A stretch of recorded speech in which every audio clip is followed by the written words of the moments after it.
Wix, how to delete a section.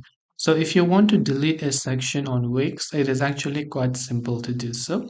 Basically, all you have to do is to simply open up your browser, and here it's you are inside a website editor. We want to delete a certain section. So make sure that you're in the edit side button. You go to the website editor. Let's say I don't want this particular header right here, right? It's quite big and annoying and I want to delete this section. When I select that whole box, you'll find a couple of options, but we will just right click from there. And from there, you'll find this option called delete. Otherwise, you can just press on it, which is to select that section and just hit the delete button on your keyboard, and that section will get deleted. Or you can undo it by using Ctrl Z as well.